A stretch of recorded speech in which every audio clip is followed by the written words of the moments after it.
Israel ফিলিস্তিন যুদ্ধে এবার হামাসকে সহযোগিতা করছে রাশিয়া।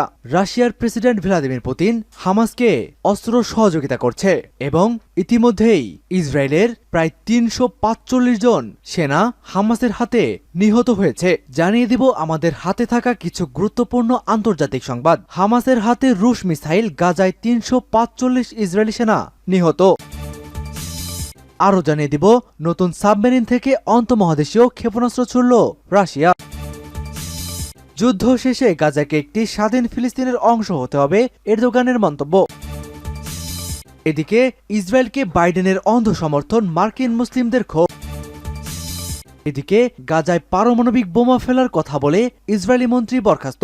গাজায় পারমাণবিক বোমা ফেলার কথা বলে ইসরায়েলের এক কঠোরপন্থী ইহুদি নেতা এবং তার এ মন্তব্যের মাত্র ৫ ঘন্টা পরেই তাকে বরখাস্ত করা হয়েছে। থাকবে এ ব্যাপারে একটি গুরুত্বপূর্ণ প্রতিবেদন, তাই ভিডিওটি সম্পূর্ণ দেখতে।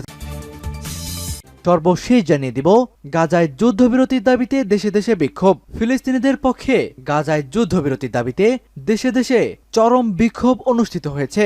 এর মধ্যে Washington DC, London, Paris, Berlin, Milan ও ঢাকা সহ বিভিন্ন শহরে ফিলিস্তিনিদের পক্ষে বিক্ষোভ হয়েছে। এদিকে আবার হামাস বাহিনীকে এবার সরাসরি সহযোগিতা করছে রাশিয়ার প্রেসিডেন্ট ভ্লাদিমির পুতিন এবং এতেই যেন নাস্তানাবুদ হয়ে গেছে ইসরায়েল সৈন্যরা। স্থল অভিযানে এ পর্যন্ত ৩৪৫ জন ইসরায়েলি সেনা প্রাণ হারিয়েছে। এমনকি আজকে ইহুদিদের একটি গুরুত্বপূর্ণ নেতা তাকে বহিষ্কার করা হয়েছে। পতন শুরু হয়ে গেছে। সংবাদ জুড়ে থাকবে আরো গুরুত্বপূর্ণ প্রতিবেদন, তাই আমাদের ভিডিওটিতে একটি লাইক দিন এবং চ্যানেলটি সাবস্ক্রাইব করে পরবর্তী আপডেট সংবাদ পেতে আমাদের সাথেই জুড়ে থাকুন। নতুন সাবমেরিন থেকে আন্তঃমহাদেশীয় ক্ষেপণাস্ত্র ছুড়ল রাশিয়া। এবার পারমাণবিক শক্তি চালিত নতুন সাবমেরিন ইম্পারেটর আলেকজান্ডার ৩ এটি থেকে আন্তঃমহাদেশীয় বুলাভা ব্যালিস্টিক ক্ষেপণাস্ত্রের সফল পরীক্ষা চালালো রুশ বাহিনী।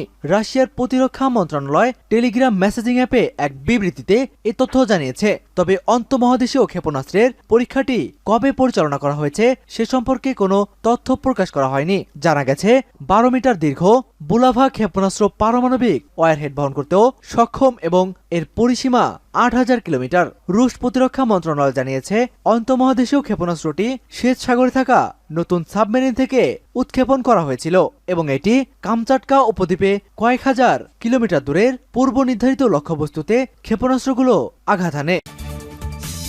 গাজায় পারমাণবিক বোমা ফেলার কথা বলে ইসরায়েলি মন্ত্রী বরখাস্ত। ফিলিস্তিনের স্বাধীনতাকামী সংগঠন হামাসের সঙ্গে সংঘাতের মধ্যে গাজা উপত্যকায় পারমাণবিক বোমা ফেলতে পারে ইসরায়েল, এমন মন্তব্য করে বরখাস্ত হয়েছেন ইসরায়েলের হেরিটেজ মন্ত্রী আমিচাই ইলিহুয়াহু। খবর আল জাজিরার। শনিবার এই মন্তব্যের পর ইসরায়েলের চরম ডানপন্থী রাজনৈতিক দল উতমোজা ইহুদি পার্টি ওই মন্ত্রীকে মন্ত্রিসভার সব বৈঠক থেকে বরখাস্ত ঘোষণা করেন। স্থানীয় বেতার মাধ্যম রেডিও কোল বারামাকে দেওয়া এক সাক্ষাৎকারে আমিচাই ইলিহুয়াহু বলেন, গাজায় পারমাণবিক বোমা ফেলার বিকল্প চিন্তা ইসরায়েলের রয়েছে। গাজায় বসবাসরত ফিলিস্তিনিদের আয়ারল্যান্ড বা মরুভূমিতে পাঠিয়ে দিতে সেখানে ইসরায়েলি বসতি ফিরিয়ে আনার পক্ষেও মত দিয়েছেন তিনি। বেনিয়ামিন নেতানিয়াহু ও বিরোধী দলীয় নেতা ইয়ার লাপিদ আমিচাই ইলিহুয়াহুর এই মন্তব্যের নিন্দা জানিয়েছেন। এক বিবৃতিতে নেতানিয়াহু বলেছে, আমিচাই ইলিহুয়াহুর মন্তব্য বাস্তবতা থেকে অনেক দূরে রয়েছে। ইসরায়েল ও সামরিক বাহিনী আন্তর্জাতিক আইনের সর্বোচ্চ মান অনুযায়ী কাজ করে যাচ্ছে যাতে নিরীহ মানুষের ক্ষতি রোধ করা যায় এবং বিজয়ের জন্য এটি চালিয়ে যাবেন বলেও জানান নেতানিয়াহু।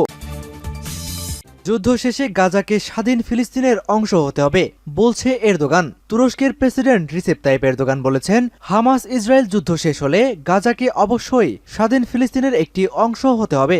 ইতিহাস থেকে ফিলিস্তিনিদের মুছে ফেলার মডেলকে তুরস্ক কখনোই সমর্থন দেবে না। শুক্রবার কাজাখস্তান সফর শেষে দেশে ফিরে সাংবাদিকদের সঙ্গে আলাপকালে তিনি এমন মন্তব্য করেছেন। বিমানবন্দরে উপস্থিত সাংবাদিকদের এরদোগান বলেন, এখন থেকে ইসরায়েলি প্রধানমন্ত্রী বেঞ্জামিন নেতানিয়াহুকে তিনি ইসরায়েলকে বাইডেনের অন্ধ সমর্থন, মার্কিন মুসলিমদের বিক্ষোভ। এএফপির সাংবাদিকেরা চলমান সংঘাতে যুক্তরাষ্ট্রের ইসরায়েলকে নিঃশর্ত সহযোগিতা দেওয়ার বিষয়ে বেশ কয়েকজন মার্কিন মুসলিম নাগরিকদের সঙ্গে কথা বলেছেন। ইসরায়েল ও হামাসের মধ্যে চলমান সংঘাতে চরম দুর্দশায় পড়েছে গাজার নিরীহ বাসিন্দারা। সামগ্রিকভাবে এই যুদ্ধে যুক্তরাষ্ট্রের ভূমিকা নিয়ে ক্ষোভ প্রকাশ করেছে মার্কিন মুসলিমরা। বিষয়টি আগামী প্রেসিডেন্ট নির্বাচনে প্রেসিডেন্ট বাইডেনের জন্য মাথা ব্যথার কারণ হতে পারে। এএফপির সাংবাদিকেরা চলমান সংঘাতে যুক্তরাষ্ট্র ইসরায়েলকে নিঃশর্ত সহযোগিতা দেওয়ার বিষয়ে বেশ কয়েকজন মুসলিম মার্কিন নাগরিকের সঙ্গে কথা বলেছেন। সোমালি মার্কিন নাগরিক হাদিয়া আবার বলেন, ইসরায়েলের প্রতি বাইডেনের অন্ধ সমর্থন তার চোখ খুলে দিয়েছে। হাদিয়া আরও জানান, যুক্তরাষ্ট্রের মুসলিমরা 9/11-এর ঘটনার পর থেকেই প্রান্তিক জনগোষ্ঠী হিসাবে বিবেচিত। ইসরায়েলকে এভাবে সমর্থন দেওয়ার বিষয়টি বৈষম্যমূলক এবং এতে মুসলিম ভোটারদের সঙ্গে হামাসের হাতে রুশ মিসাইল, গাজায় 345 ইসরায়েলি সেনা নিহত।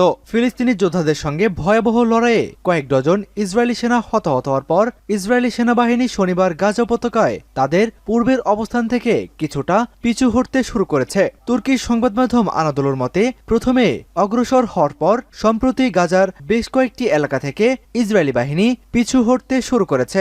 ইসরায়েলি যুদ্ধবিমান, কামান, যুদ্ধজাহাজ গাজা সিটি এবং উত্তর গাজায় আক্রমণ জোরদার করেছে। অন্যদিকে হামাসের সশস্ত্র শাখা আল কাসাম ব্রিগেড বলেছে, তারা রকেট চালিত গ্রেনেড দিয়ে ইসরায়েলি সৈন্য, সামরিক যান এবং ট্যাঙ্ক আক্রমণ করেছে।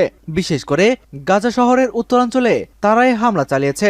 উত্তর গাজার আল মাক্কাউসি এলাকায় এবং উত্তর পশ্চিমে আল শাতি শরণার্থী শিবিরের উত্তরাঞ্চলে অবস্থান করা ইসরায়েলি সেনাবাহিনী ওই এলাকা থেকে পিছু হটে প্রায় 2 কিলোমিটার দূরে বেইত লাহিয়ার এবং উত্তর পশ্চিমে আল আমরিকিয়া এলাকায় অবস্থান নিয়েছে।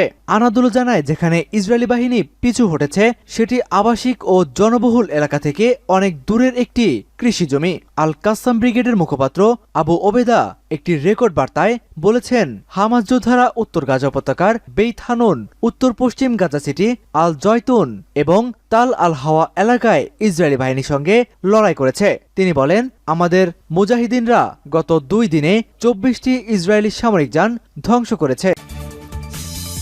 একদিনে 30 হামাস যোদ্ধাকে হত্যার দাবি করেছে ইসরায়েল। গত বছর 7 অক্টোবর থেকে শুরু হয়ে এখনো চলছে হামাস ইসরায়েল সংঘাত। এ পর্যন্ত 29,000-এরও বেশি ফিলিস্তিনি নিহত হয়েছে ইসরায়েলের বর্বর হামলায়। এবার গত 24 ঘন্টায় 30 যোদ্ধাকে হত্যার দায় স্বীকার করল ইসরায়েল। খবর আল জাজিরার।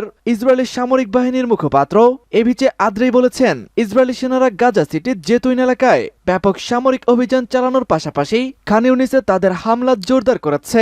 গাজা উপত্যকার কেন্দ্রস্থল গত 24 ঘন্টায় 10 জনেরও বেশি হামাস যোদ্ধাকে তারা হত্যা করেছে। বাকি হত্যাকাণ্ডগুলো ঘটেছে খান ইউনিস এলাকায়। এদিকে ফিলিস্তিনি প্রিজনার্স সোসাইটির বরাত দিয়ে ওয়াফা নিউজ এজেন্সি জানিয়েছে, রোববার রাত থেকে ইসরায়েলি বাহিনীর অধিকৃত পশ্চিম তীর থেকে 2 নারী সহ অত্যন্ত 30 ফিলিস্তিনিকে গ্রেফতার করা হয়। এর ফলে 7 অক্টোবর থেকে পশ্চিম তীরে গ্রেফতার হওয়া ফিলিস্তিনির সংখ্যা 7,255 জনে দাঁড়িয়েছে।